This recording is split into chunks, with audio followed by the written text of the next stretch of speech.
इन तीनों क्रियाओं के माध्यम से मूलाधार जागरण करने की क्रिया प्रारंभ होती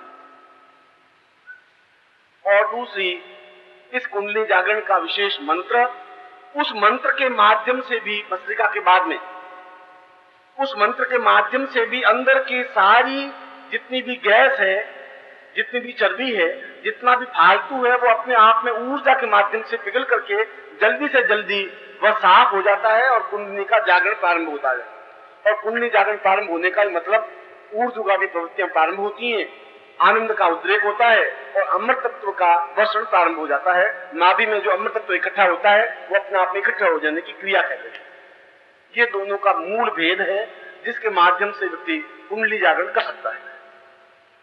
मैंने आपको कुंडली जागरण के बहुत सरल और सामान्य सिस्टम पेचीदगी में गया न मैं ये बताया कि कुंडली क्या है, कुंडली का ब्रह्म क्या है, कुंडली का माया से क्या संबंध है, कुंडली किस प्रकार से आंटे खाती है, कुंडली ऊपर वर्तुल कैसे कराती है।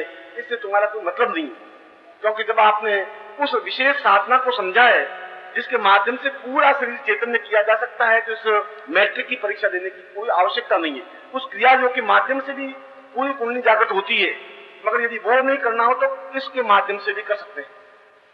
मेरा ये प्रवचन देने का पीछे मकसद ये था कि मैंने इस पैम्पलेट में दोनों बातें लिखी थी, कुंडली जागरण और क्रिया योग। इसलिए मैं कुंडली जागरण के बारे में आपको समझा रहा था कि कुंडली जागरण इन तरीकों से आप कर सकते हैं। प्रातः काल उठ करके सीधा लेट करके उस आसन को करें, और वो आसन पहले आप 1 मिनट करें, फिर 2 मिनट करें, फिर 3 मिनट करें, फिर 4 मिनट करें, 8 मिनट करें। और आप 1 मिनट करने पर ही आप देखेंगे कि वास्तव में और पूरे शरीर पर कहीं जोर नहीं पड़ रहा है, सीधा नाभि के ऊपर जोर पड़ रहा है, पेट पर, और पेट की सारी चर्बी पिघलने की क्रिया प्रारंभ हो गई। और उसके बाद आप भस्त्रिका करें। आपका दिन भर अपने आप में तरोताजा स्वस्थ बना रहेगा।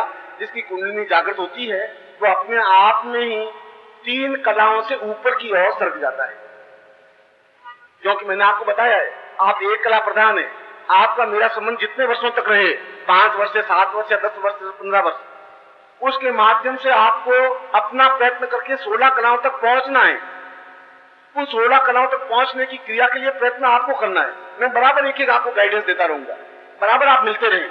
यह भी जीवन का एक आवश्यक अंग है, जीवन का एक आवश्यक कर्तव्य है जिसको आप कर सकते हैं। उस कुंडली जागरण यंत्र का मैं प्रयोग करवाऊंगा, मगर इससे पहले जो आपको मैंने सामान दिया है उस सामान के बारे में, उसका उपयोग कैसे कर सकते हैं, मैं उसको आपको समझा देता हूं।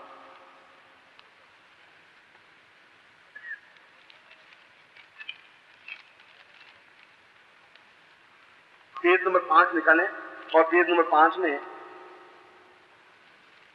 चेतना सिद्धि, प्राणमय सिद्धि, ब्रह्म वर्चस्व सिद्धि और तांत्रोक्त गुरु सिद्धि, ये 4 यंत्र आपको दिए। इनका मतलब क्या है? चेतना सिद्धि का मतलब है पूरे शरीर को चैतन्य करने की क्रिया, जिससे कि हम उस शरीर चैतन्य होगा तो हम कुंडली जागरण कर सकेंगे। शरीर चैतन्य होगा तो हम जीवन में रोग रहित हो सकेंगे। शरीर चैतन्य होगा तो हम क्रिया योग की ओर अग्रसर हो सकेंगे। उस शरीर को, जो जड़ शरीर को चेतना युक्त बनाने के लिए इस यंत्र को सामने रखकर नित्य 1 माला मंत्र जाप किया जाना चाहिए। ये मंत्रात्मक प्रयोग है, यह मैं क्रियात्मक प्रयोग समझाया। मंत्रात्मक प्रयोग के माध्यम से भी क्रिया योग हो सकती है। चेतना मंत्र मैं आपको लिखवा देता हूं, आप नोट कर लीजिए।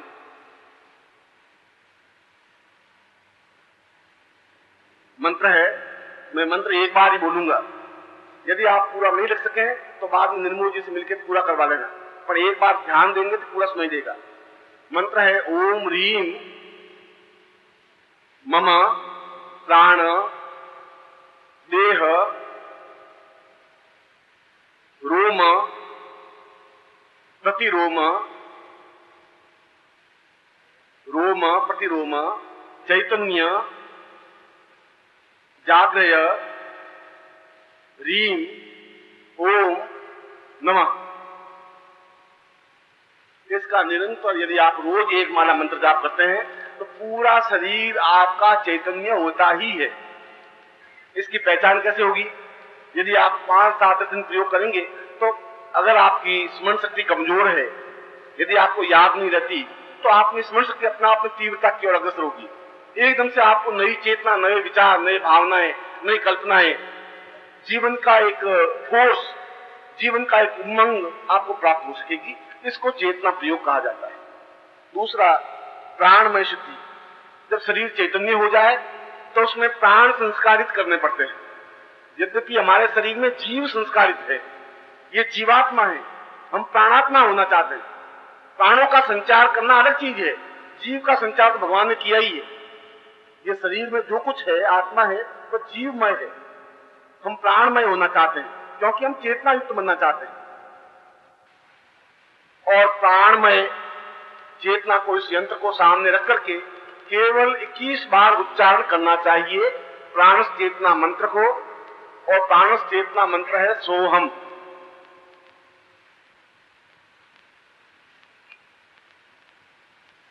तीसरा, ब्रह्म वर्चस्व सिद्धि। जब प्राण शरीर में प्रवाहित होंगे तो व्यक्ति ब्रह्म की ओर अग्रसर होगा, ब्रह्म को पहचानने की ओर, सहस्रार की ओर अग्रसर होगा। उस सहस्रार की ओर निरंतर अग्रसर होने के लिए जिस मंत्र की जरूरत है और जिस मंत्र के माध्यम से व्यक्ति सीधा उस सहस्रार की ओर अग्रसर हो सकता है, वह मंत्र, या जिसको ब्रह्म वर्चस्व मंत्र कहते हैं, वह मंत्र है ओम ब्रह्म वही, व के ऊपर 2 मात्राएं, ब्रह्म वही रसो हम, रसो हम, रसो हम। और चौथा है तांत्रोक्त गुरु सिद्धि।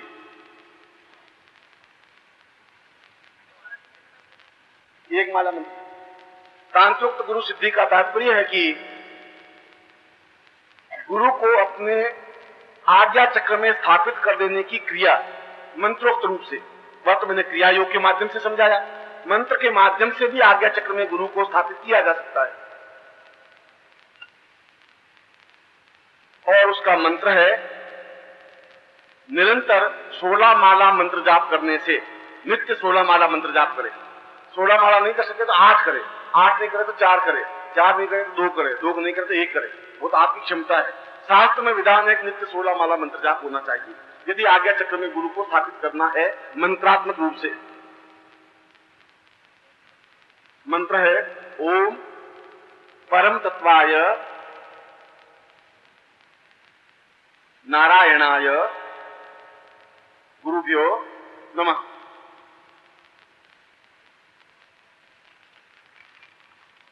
फिर आप पन्ना पलटिए, 22 तारीख में लिखिए सहस्रार सिद्धि प्रयोग।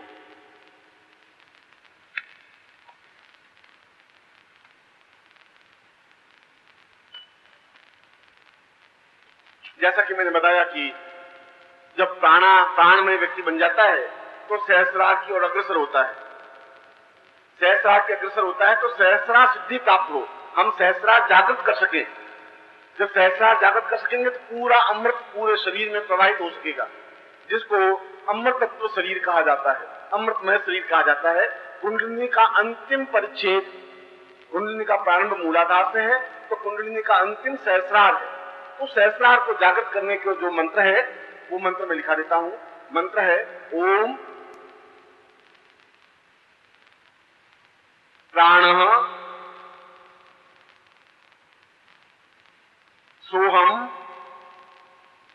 प्राणः। इस मंत्र का निरंतर जप करने से सहस्रार जागृत होता है। निरंतर का मतलब है माला फेर करके नहीं, 5 मिनट या 15 मिनट या 25 मिनट या 1 घंटा, जितना आपको टाइम हो, नित्य रेगुलर उतने समय तक इस मंत्र का जाप करने से सहस्रार जागृत होता है। यदि पहली बार आप 15 मिनट करें तो नित्य फिर 15 मिनट करें। इसलिए उसके बाद में है क्रिया योग सिद्धि। क्रिया योग की मैंने आपको समझाया है, वह अपने आप में पूर्ण प्रैक्टिकल है, मगर मंत्र के माध्यम से भी क्रिया योग सिद्धि होती है। क्योंकि जब आप जीवन काल में जाएंगे तो हजारों सन्यासी मिल सकते हैं, आपको कोई भी मिल सकता है। अगर वो कहेंगे कि आप क्रिया योग सीखने गए थे, सीखा, तो आप बता देंगे सीखा, तो पूछें क्रिया योग का मंत्र कौन सा है? गुरु जी ने सब समझा दिया, क्रिया योग मंत्र समझा ही नहीं। अरे बच्चे वो नहीं समझा सकते, हम समझाते। इसीलिए मैं आपको कहीं कमी नहीं रखना चाहता। मैं आपको पूर्ण परफेक्ट, किसी के सामने आपकी आंख झुके नहीं, इसीलिए समझा देना चाहता हूं। क्रिया योग मंत्र है, जिस मंत्र के माध्यम से पूर्ण क्रिया योग होता है। मंत्र है ओम क्लीम, आधा क और ली, क्लीम 2 बार लिखें, ओम क्लीम क्लीम, जीव प्राण आत्मा क्लीम क्लीम फट।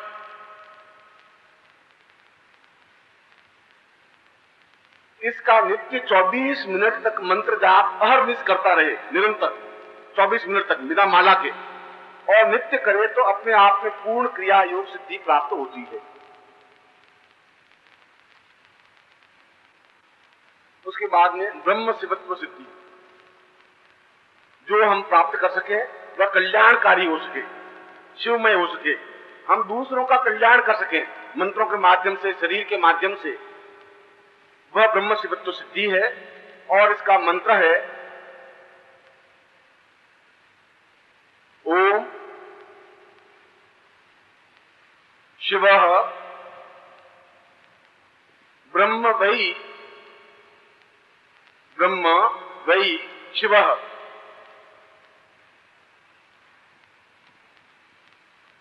और उसके बाद में दिया है सिद्धाश्रम प्रवेश सिद्धि, मंत्रों के माध्यम से भी इसकी 15 मिनट तक मंत्र जाप करना चाहिए निरंतर। ये जरूरी नहीं है कि रोज सभी आप करें, आप कभी एक प्रयोग को लेकर के महीने भर तक करें, पहले ब्रह्म शिवत्व सिद्धि की ओर करें, फिर शिवाचल सिद्धि की ओर करें, ऐसा कर सकते हैं। अगर आपको इतना टाइम नहीं मिले तो एक एक प्रयोग को लेकर के भी कर सकते हैं, क्यों मैं चला। सिद्धाश्रम प्रवेश सिद्धि, सिद्धाश्रम के बारे में मैंने आपको पत्रिकाओं के माध्यम से भी और अपने प्रवचनों के माध्यम से भी समझाया है कि सिद्धाश्रम क्या चीज है और किस प्रकार से जीवन की क्रिया योग की, जहां क्रिया योग समाप्त होता है वहां सिद्धाश्रम प्रारंभ होता है। तो सिद्धाश्रम का अंत तो अपने आप में कोई समाप्त ही नहीं है, वह तो अपने आप में एक अनिवर्चनीय, जिसको कहते हैं कि ब्रह्मानंद कहा जाता है, ब्रह्मानंदम परम सुखदम केवलम ज्ञान मूर्ति द्वंद्वातीतम भव भय रहितम, उस स्थान को प्राप्त करने की क्रिया को सिद्धाश्रम कहते हैं। तो सिद्धाश्रम प्राप्ति मंत्र के माध्यम से भी हो सकती है, और इस यंत्र के सामने नित्य 11 माला मंत्र जाप स्फटिक माला से करें।